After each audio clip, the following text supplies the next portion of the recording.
오늘의 말씀은 여호수아 9장 1절에서 10절입니다.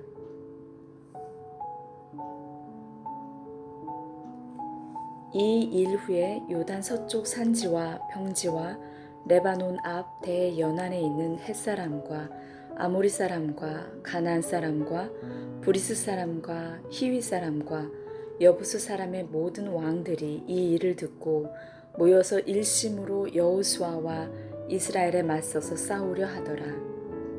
기브온 주민들이 여호수아가 여리고와 아이의 행한 일을 듣고 꾀를 내어 사신의 모양을 꾸미되 헤어진 전대와 헤어지고 찢어져서 기운 가죽 포도주 부대를 나귀에 싣고 그 발에는 낡아서 기운 신을 신고 낡은 옷을 입고 다 마르고 곰팡이가 난 떡을 준비하고 그들이 길갈 진영으로 가서 여호수아에게 이르되 이르러 그와 이스라엘 사람들에게 이르되 우리는 먼 나라에서 왔나이다.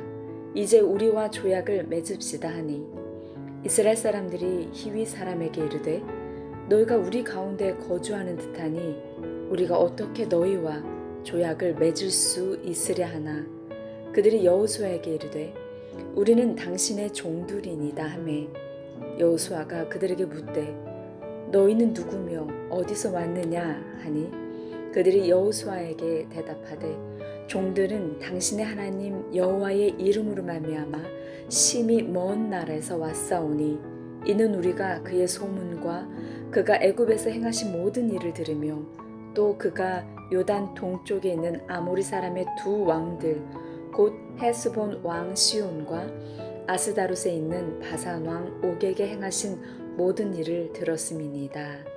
아멘. 오늘은 여호수아 9장 1절에서 10절까지 말씀을 같이 묵상하도록 하겠습니다. 이제 이스라엘 백성들은 여리고성과 아이성을 점령하고 난 이후에 가나안의 다른 성읍들을 점령하기 위하여 준비하는 모습을 보게 됩니다. 그 전에 그들은 에발산과 그리심산 사이에서 하나님의 축복의 말씀을 듣고 아멘 아멘 하며 하나님 앞에 번제와 화목제물을 드려 하나님 앞에 제사를 드리게 되었습니다. 그러자 이 모든 소식을 다른 족속들이 가나안 족속들이 다 듣게 된 거예요. 그리고 그 민족이 어떠한 백성이지 크게 두려워하고 또 그들의 하나님을 여호와 하나님을 크게 두려워하고 염려하게 되는 것입니다. 그래서 그들이 택한 첫 번째 방법은 연합하여 연합작전을 펴서 이스라엘 백성들과 맞서 싸우기로 결정하는 것입니다. 1절과 2절에 그 내용이 나와요.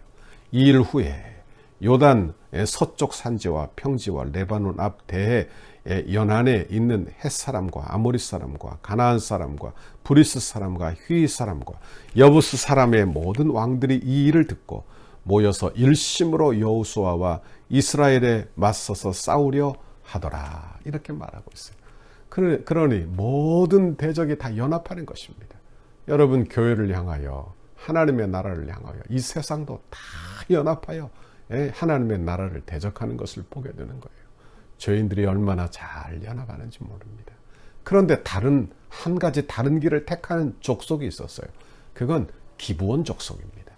기브온도 역시 가나안 사람들이에요. 가나안 땅에 살고 있는 사람들이에요. 그들이 곧 점령하게 될 땅에 살고 있는 것입니다. 그런데 그들은 이스라엘과 화친 조약을 맺을 생각을 하는 것입니다. 그리고 그들과 어떻게 화친을 맺을까 하며 이스라엘 백성들을 찾아와 속이는 그런 일들을 하게 되는 거예요. 그들이 왜 이스라엘 백성들과 화친을 맺으려 하느냐? 3절에 그 이유가 나와요. 3절 보세요. 기브온 사람들이 여호수아가 여리고와 아이의 행한 일을 듣고, 그러니까 하나님께서 여리고와 아이 성에서 행한 일, 하나님의 사역, 하나님이 하신 일을 들었다는 거예요. 그 강한 성, 그 철옹성과 같은 성읍이 어떻게 무너졌는지, 도무지 이길 수 없는 그 일을 행하신 그 하나님을 두려워하게 된 것입니다.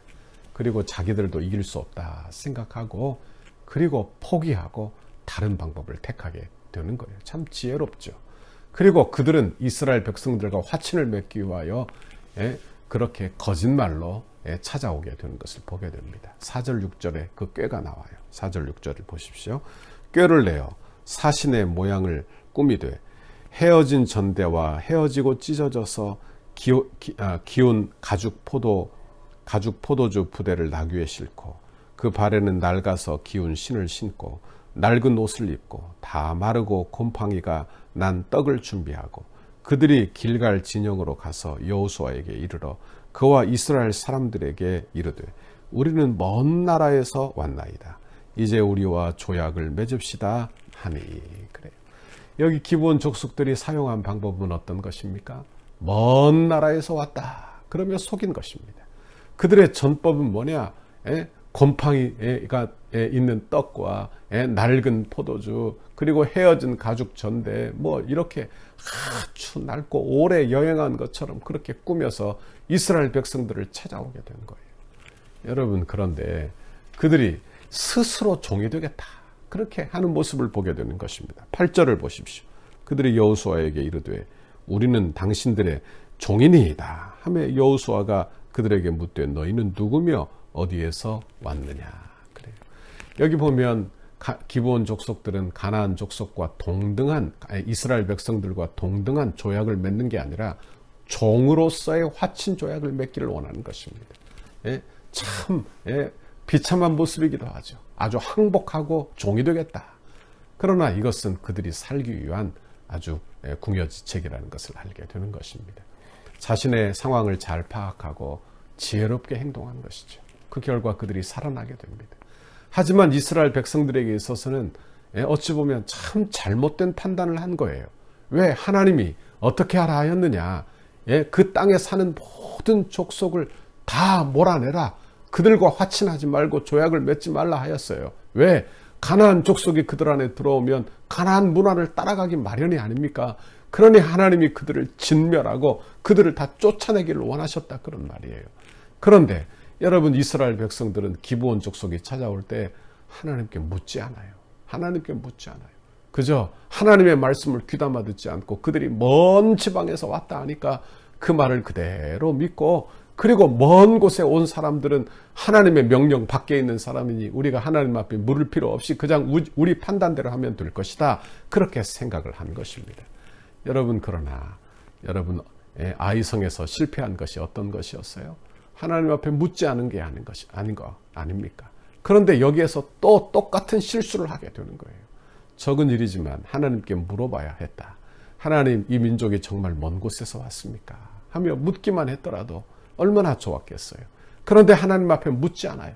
그리고 자기의 생각과 자기의 판단으로 임의적으로 생각하고 판단하고 처결하게 되는 것을 보게 되는 것입니다. 여러분, 그러므로 우리는 신앙생활하는 중에 하나님의 뜻을 묻는 것이 늘 습관이 되어 있어야 돼요. 내가 어떤 일을 결정하기 전에 이런 일쯤이야 내가 알아서 해도 되겠지.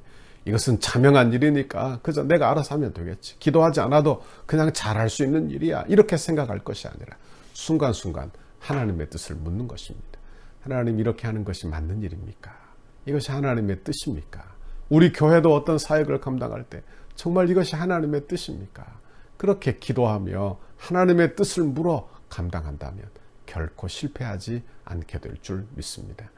여러분, 오늘 하루도 여러분에게 이런 마음을 주시기를 바랍니다. 성령께서 여러분의 마음을 감동시켜서 하나님의 뜻을 물을 수 있도록, 성령을 의지하도록, 예수를 의지하도록 그렇게 저와 여러분이 그렇게 은혜 받기를 바랍니다.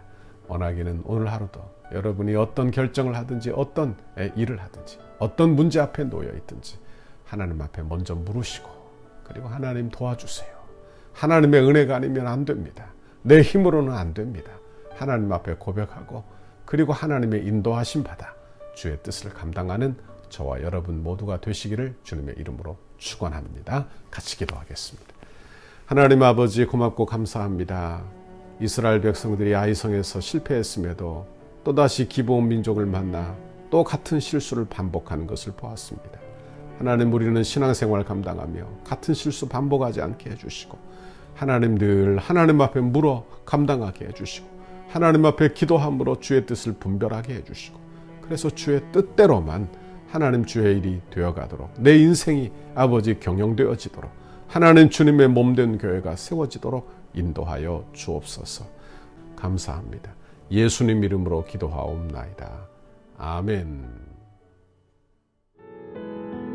우리 교회를 향한 주님의 뜻을 이루소서. 100대 기도문 목요일 역동성 있는 건축 과정을 위해 15페이지입니다. 시간의 최적화가 이루어져 정해놓은 공사 기간에 흐트러짐이 없이 진행되게 하옵소서. 한 건의 안전사고와 부실공사가 발생하지 않도록 공사 현장을 보호하여 주옵소서. 불미스러운 일이나 어떠한 사건, 사고 없도록 하나님께서 보호하여 주시고 은혜로 인도하여 주옵소서. 공사 차량과 공사 장비가 오갈 때 사고가 없게 하시고 이 일을 위해 교회가 합심으로 기도하게 하옵소서. 일용직 인부 모두가 건강하고 안전하게 하옵소서. 공사기간과 날씨 등 모든 환경을 주장하셔서 공정에 아무런 차질이 없게 하시고 악한 세력이 범접하지 못하도록 보호하여 주옵소서. 공사 중에 성전터에 기도하기 위하여 오고 가는 성도들의 안전을 지켜 주옵소서. 공사 중에 성도들 가족의 안전도 지켜주셔서 기도에 어려움이 없게 하옵소서.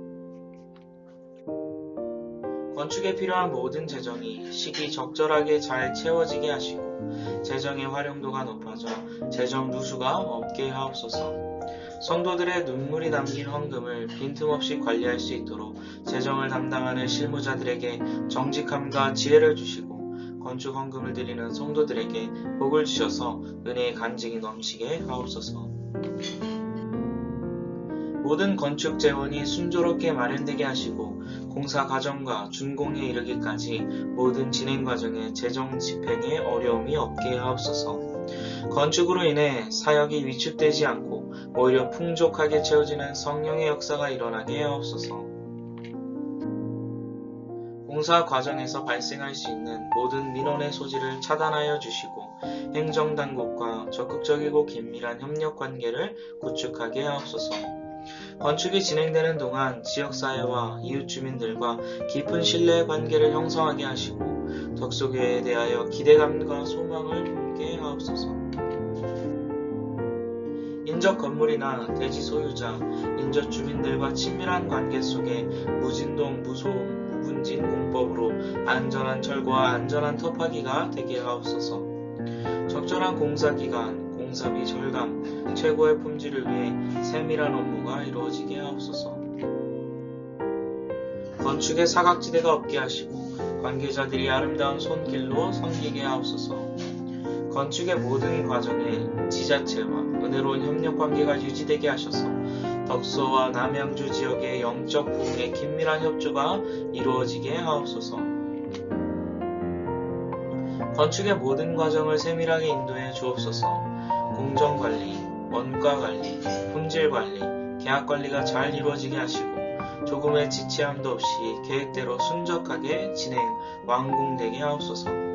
신실한 인테리어 업체가 선정되게 하시고 가장 튼실하고 아름다운 내장이 되게 하옵소서. 건축 과정의 부흥이 시작되게 하시고 건축 현장마다 강력한 여호와 일의 임재를 체험하는 은혜의 성지가 되게 하옵소서. 건축 감리사의 성실하고 책임감 있는 감리를 통해 건축의 마무리가 완벽하게 이루어지게 하옵소서. 예수님의 이름으로 기도합니다. 아멘.